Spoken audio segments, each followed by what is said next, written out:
Hello, everyone, and welcome to another episode of the FamVestor Podcast. I'm your host, Sonny Burns. And I'm your co-host, Sunmarie Burns. So today, we're recording from a new location for those who watch on YouTube.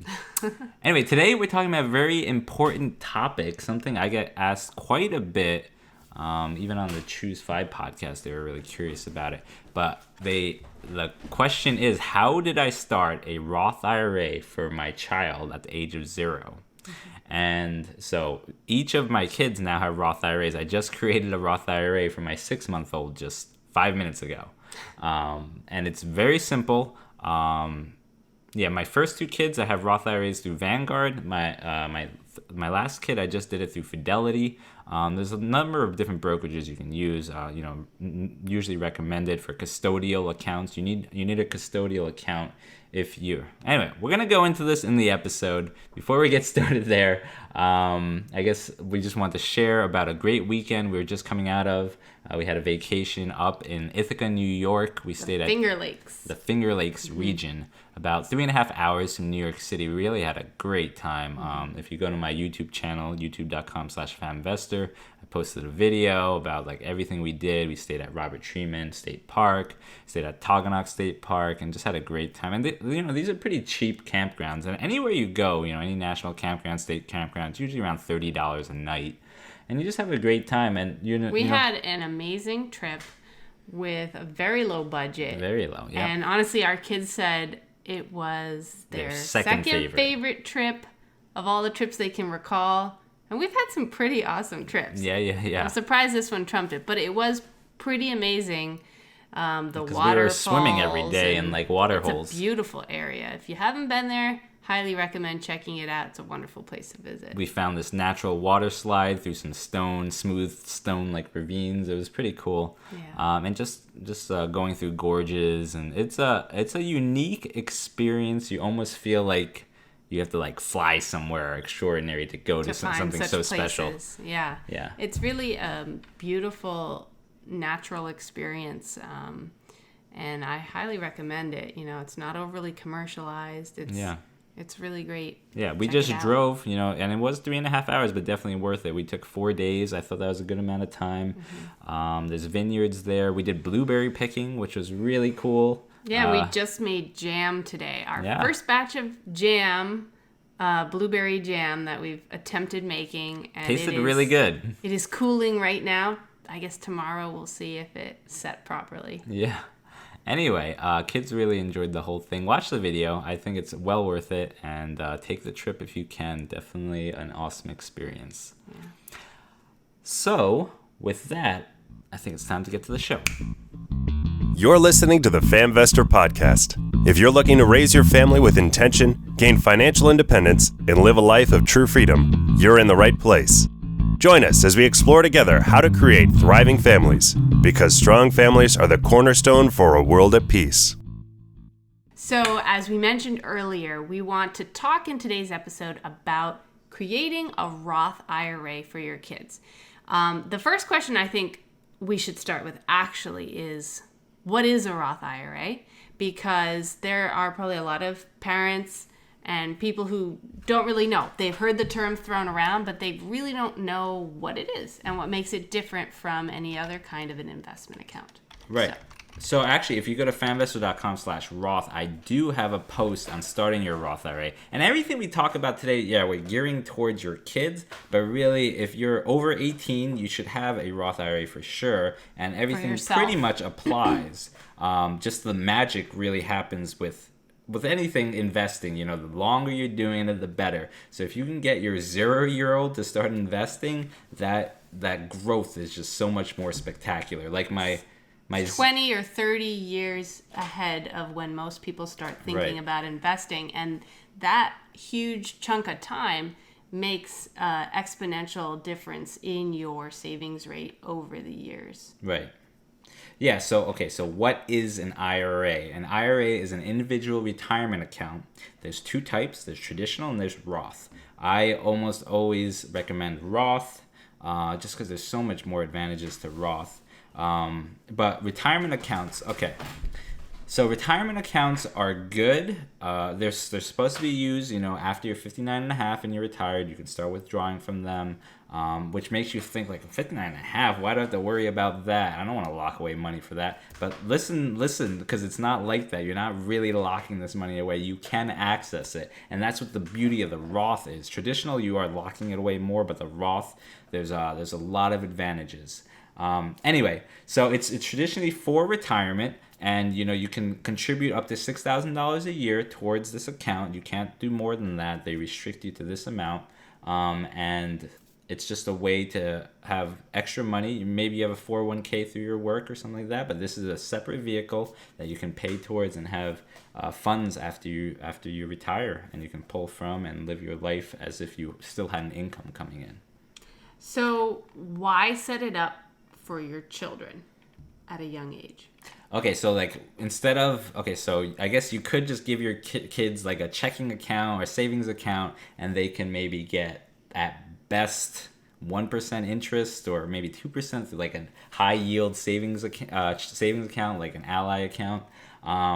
But if you can harness the power of the stock market, which you usually do through an IRA, you're using index funds or even stocks through IRAs. You can get a much better return. Traditionally, the stock market has performed around 7-8% year after year if you're looking at like the historical averages. So instead of getting 1%, which is good for a savings account, but you can get 7-8%. So my 5-year-old now, he has over $3,000 in his Roth IRA, and that I calculated a couple of years ago is going to grow to $300,000 by the time he's turned 60 or 59 and a half, and he's able to withdraw that. So $3,000, if I don't add a penny more, he doesn't contribute a penny more to that, it's going to grow to $300,000. And I think that's just so powerful. And if he maxed out every year, $6,000 every single year until he's 60 years old, when he's 60, that money is going to be like $7.5 million if you average an 8% rate of return or interest rate on that. With $7.5 million, so our kids, you could make your kids millionaires by starting them that young and starting to contribute money into this Roth IRA. And that's why it's such a powerful vehicle. There's so many good things, so many things I want to get into. I think the most powerful take home from establishing a Roth IRA is just the idea of, setting your kids up for a secure future. We all want that. We're all thinking about it. What can we do to enable our kids to have the best potential future life for them? Right. And there's so many things parents, think about, how do I get my child a good education so they can get a good job, so they can create a good life for themselves and a good future. Right. So a lot of parents are thinking kids' future. College is surrounding that, so educational expenses. So they all go the 529 route. I personally do not like the 529 route. I strongly prefer the Roth IRA if you can do it. I feel like there's so many more advantages to the IRA. Both of us, we had a lot of financial aid. If we had 529s, they wouldn't have given us that financial aid to go through college. The Roth IRA, they don't look at as, this educational asset. It's for retirement, so they won't count that against your financial aid package. So that's one reason I don't like 529s. If you have like a huge 529, you're never going to get any financial aid, and you're going to pay top dollar, all the tuition. So that's one reason I don't like it. The Roth IRA... But you can use Roth IRA contributions towards educational expenses. You can use whatever you contribute into a Roth IRA for anything you want. No questions asked. You put in $2,000 today. Tomorrow you can take that $2,000 out. No questions asked.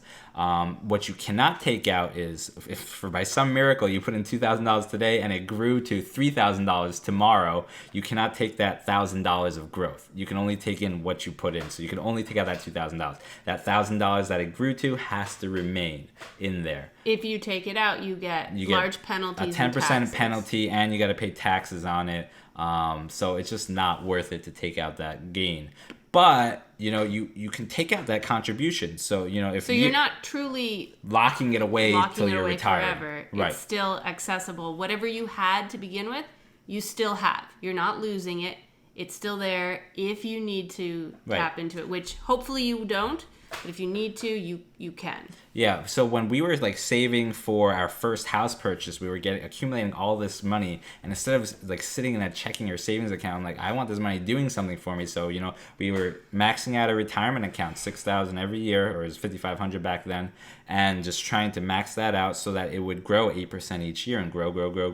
And I'm like, someday we're gonna buy a property, and we're gonna need capital investments to put in. So I'm like, we're probably gonna need to withdraw this, but at least I can save the earnings in there and let that grow when I take out my initial contribution, my cost basis.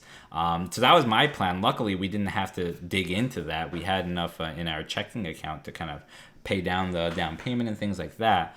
But it's a great kind of like almost like emergency account where if you need to, you can pull it. And I like to say that because that kind of gives you the allowance to start putting money in there without the fear of oh no, this money's locked away forever, right? Mm-hmm. So you can have access to it if in case there's an emergency. A lot of financial planners say don't make that an emergency fund, because what happens if you put $1,000 and the stock market tanks and that $1,000 turns into $500 and you'd have to withdraw and it becomes $500. Very true. I completely agree with that.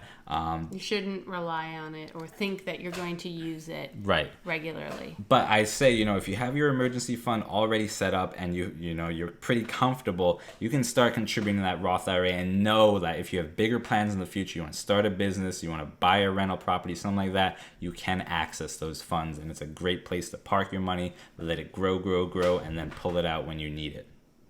So we want to get into talking about how do you establish a Roth IRA for your children, because it all sounds great and nice, but that's probably the biggest tripping point for most parents is trying to figure out how do you create this account, how do you open it up, and how do you justify the income that you're putting in there, because the key factor of a Roth IRA is your contributions or your children's contributions must be earned income.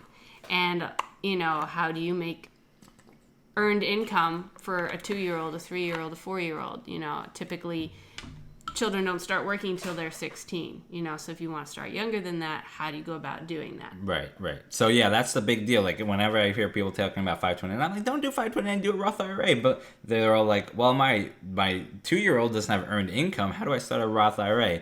So there's many ways you can do it. What we've done, it's a lot easier to fund an IRA for your child if you have some sort of business, whether it be, a rental property or an LLC for another business, a sole proprietorship.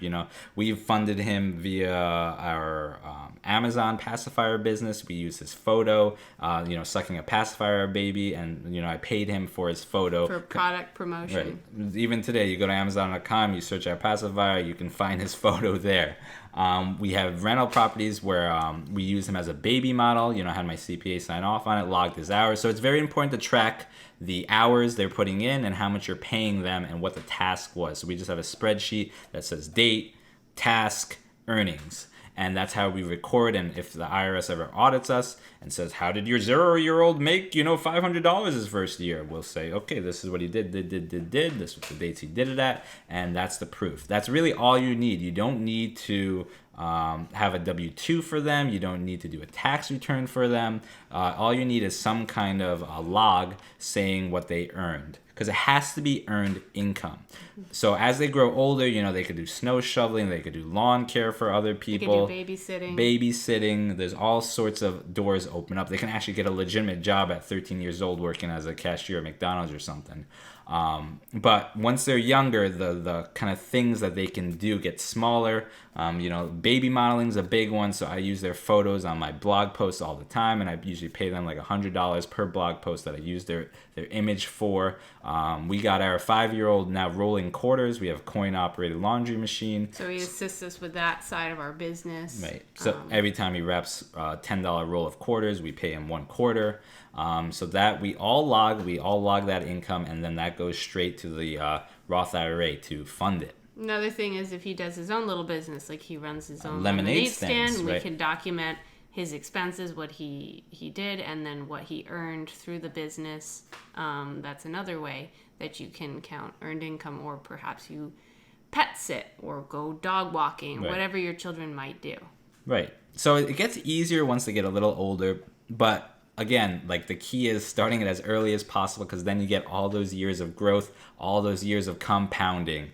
And you know, the beauty of the Roth IRA is it grows tax free. So the $3,000 he has in his account, you know, is going to grow to $300,000 without ever being taxed. And when he pulls it out, it's not taxed either. So that is awesome. You know, if we were just to put $3,000 in a regular brokerage account, you know, it's taxed money that we're putting in. All the growth is going to be taxed when he pulls it out. It's all going to be taxed. So the beauty is with the IRAs, it's only taxed one way. If you do traditional, it's not taxed in the beginning, but it's taxed when you pull it out. If you do Roth, it's taxed you're using taxed money, and then all the earnings, all the withdrawals are tax free.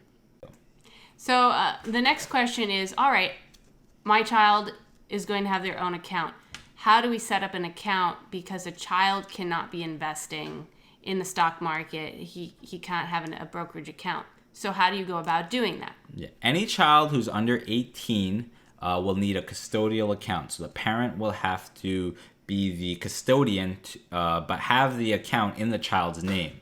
So like I said in the beginning of the episode, I just created a custodial account for my daughter, who's 6 months old, and it took me 10 minutes to do. And I did it through Fidelity. My other two sons, I did through Vanguard. I like Vanguard. We have Vanguard accounts, but Fidelity is nice because there's no minimum amount you have to contribute. And you can open the account online. With Vanguard, you have to call them, you have to do some paper forms, you got to mail it in. It's a little annoying. Fidelity, honestly, it was so quick. It was just online, 10 minutes. I had an account for her, and I can just link my personal PNC bank account and fund it that way. So, you know, she earned $200 for some blog posts, and so I'm putting from PNC, I'm doing a bank transfer to that Fidelity account, and then I'm going to buy a no minimum S&P 500 index fund through Fidelity.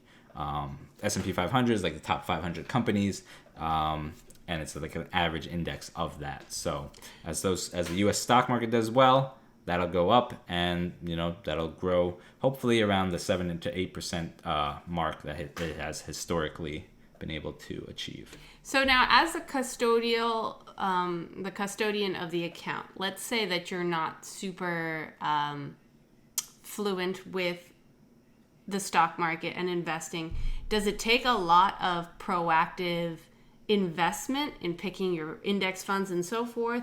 Can you just put the money in there and leave it there, or how does that work? Right. So you only want to put in the earnings, right? So you can only put in what your child earns for that year. So the maximum you can ever put in is $6,000 a year. So that's if your child earned $10,000, you could only still put in $6,000. But if your child only earned $300 that year, $300 is going to be your maximum you can put in for her. So in terms of picking stocks, you don't really have to be that savvy. What I usually recommend is just buying a target year retirement account. I don't know what Fidelity's is, but Vanguard, you know, there was like Vanguard target year retirement of 2060. You know, Valen was going to retire in 2060. So I just picked that. It was very easy because I was like, no brainer, you know, it'll take care of itself. And all the growth just gets reinvested. I don't have to touch it. Only when I put in contributions, I say just go to that target year retirement and done. For Fidelity, I didn't really look into it too much. I just thought I like the S&P 500, so I'm just doing S&P 500, put all the money in that. But it's up to you guys. I mean, me personally, I would recommend just go for the S&P 500 and you should be golden.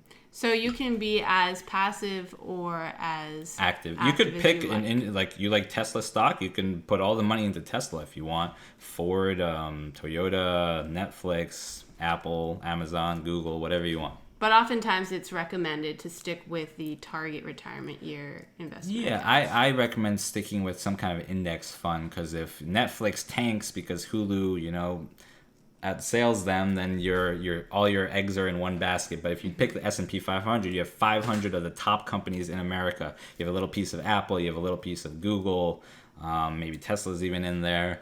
And so, you know, if one company tanks, it doesn't matter. The 499 others are doing well. So we're going to start talking now about how to actually open up the account. What are the steps you take? How do you actually make this happen?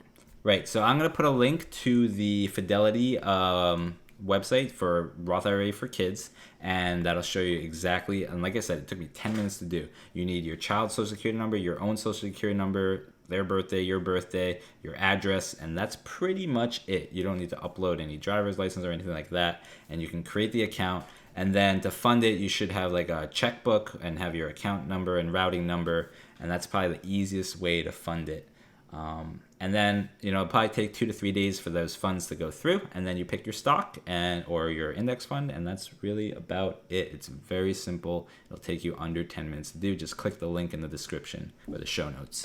Now, we're speaking primarily to parents, but it is not limited to parents. Grandparents could also create an account for their grandchildren as a gift that they want to do for them. They're going to create this account in their child's account, for their child. When the child turns 18, they will take possession of this account. So hopefully you train them right, and over those 18 years, hopefully you're letting them kind of take a little bit of control, maybe pick a few stocks and follow those. Maybe they're interested in Disney stock and they pick some Disney and find out like how it's doing and get interested, start learning about, returns, dividends, and growth, and buy low, sell high, things like that. And hopefully you train them right to not just cash out all that money and get penalized for it when they turn 18 and go on a spending spree. But I think it's a really great vehicle just to educate them about the stock market, about savings, compound interest, growth, delayed gratification, all that good stuff. And it's become such an asset for them as they're growing up, and they won't be penalized for it in college. So I think it's just so cool. They'll have access to it should they need it for like I said, you can take out whatever contributions you put in, just you can't touch the growth. Right, like say you contributed $10,000 and then at age 18 your child takes an interest in real estate investing and they want to use that money towards a down payment on their first rental property or something like that. It could be a great launching point for further growing their portfolio and diversifying. Right. And in that case, if they have like a larger sum of money, they can actually convert that Roth IRA that's through Fidelity or whatever and put it into a self-directed Roth IRA and actually use the entirety of the funds as a self-directed IRA to buy an investment property just through those funds, and let that that self-directed IRA be for that investment property, for that business, whatever it may be, and have it grow that way. Anyway, that's another complex thing, but if you have a large enough sum, you could buy a whole property through this self-directed IRA. And would that be penalized? Nope. That will because it continues to be it's used an investment. As an investment. Yeah, the rental property will be an investment. It'll probably be under an LLC, and that's how the self-directed IRA is going to work. And it'll just grow that much quicker because if you manage the rental property better, it's probably going to be better returns than that 7 to 8% that the stock market can do. So that's IRA 2.0. That's 2.0. Well, more complicated. You don't need to worry about that. It was just a possibility. Tune in 10 years from now when we're on episode 3700, and Valen, when he's 15 years old, will have a self-directed Roth IRA with his first 4 family in it. But yeah, there's so much potential. I guess we want to open your minds to thinking about the benefits of such a thing for your child or your grandchild. Right. And maybe you don't have a business, but maybe your brother or your parents do, and they can, take photos of your child and use them as display item, product promotions or something like that, or even advertisements we've been seeing. I was recently driving down the road and I saw this advertisement for a plumber, and there's a picture of Hire my dad. a little boy there going, "Hire my dad." And I looked at it, and the first thing that popped in my head is Roth IRA. That's funding their Roth IRA. That photo right there. Right. So I'm sure it sounds like an impossible task, but so many have done it. There's countless people doing it. It's not really talked about so much, but it's such a good vehicle. I feel like there's more to talk about here. What else can we talk about that's good about it? So as some of you are listening to this, you're probably thinking, okay, this is great. I want to mark that on my to-do list and get that done in the next 5-6 years or whatever. Why should we worry about getting it done today, like right now? Why is that so important? Yeah, I mean, like I said, 8% a year it grows, and that sounds menial, but like I said, my son's $3,000 will grow to $300,000 but in the next 50 years. So the more you can put in now, the better it's just going to grow and grow and grow, you know. It's a story of compound interest. Right. The sooner you start, the more years that you accumulate, the greater the amount of growth that happens over time. Right. But like I say, the best time to plant a tree is 20 years ago. The next best time is today. So do it as soon as you can. You know, find a way to do it, and get it done. Right. I mean, if you start when your child is 5, you know, rather than 15, there's 10 years of that money already being contributed and already accumulating compounding interest over those 10 years that wouldn't be there when he opens an account at age 15, for instance. Mm-hmm. The last thing I want to mention, and the reason I say that, you know, tying this concept in with a business is ideal, is because you can actually get tax savings from your own personal taxes by paying your kids to work on your business, whether it be like painting your rental properties, doing lawn care for you, something. You know, the money that you pay them will be money that you shelter from your taxes. It's one of your expenses. It's one of your expenses. So you pay... As if you were paying a contractor. Right. You pay your son $2,000 to paint your entire rental property. That's $2,000 in expenses that you're not paying taxes for. And that's $2,000 he can put into his Roth IRA. He doesn't have to file a tax return as long as he's earning less than $12,000 a year. You know, that's the standard deduction. As long as he earns less than $12,000, he doesn't have to file a tax return. He's not paying any taxes on that money. It gets to grow in the Roth IRA. You get a tax deduction. You get another expense to claim, so you're paying less in taxes. So it's like a win-win-win. It's such a great thing. Yeah, it's very exciting. You should do it. You should do it right now. I'm glad I did it 10 minutes ago, 20 minutes ago. How long is this episode? Anyway, yeah, it's a great thing. If you have any questions, I know it sounds kind of confusing if you're not into this whole world. And if you are over 18 and you have not started a Roth IRA yet, do it now. It's not too late. Yeah. The best time to start is now, no matter what age you're at. It's, you know, don't look back and regret that you didn't start it when you were younger. Start it now. Just put $100 in. Yeah. And just start it. Yeah. The max you can do is $6,000. You know, it's great if you can do it, but if you can put in 100, do the 100. 100 is better than nothing. Get started. You will thank yourself later. So with that, I think we kind of pretty much covered it. This is exciting stuff. I hope you'll look into it and find the benefit that comes from thinking ahead and planning ahead and starting your future today. Right. So with that, good luck. Godspeed. Oh, disclaimer. We need a disclaimer. Okay. We probably should have a disclaimer in the beginning. But anyway, I'm going to throw in the disclaimer. I am not a tax advisor, CPA, or any of that stuff. A lot of this stuff I've just Googled over the years, done myself. The very first time I did this with my first child, I actually did the whole 1099 MISC my son at age 0. I sent him, sent the IRS. I paid my son $1,000. I filed a tax return for him just to be completely safe. But I learned things along the way. You don't need to do all that, blah, blah, blah, blah, blah. So, but anyway, I'm not a tax advisor. Ask your CPA, confirm it with him, and get advice on how to properly set it up so that you're doing everything legal and on the level. And it's best to ask a CPA for that, but it's definitely not something out of the realm of possibility for you to do for your children. Yep, just bring it up, and I'm sure they'll know a way to get it done, and get it done. Okay, guys, Godspeed.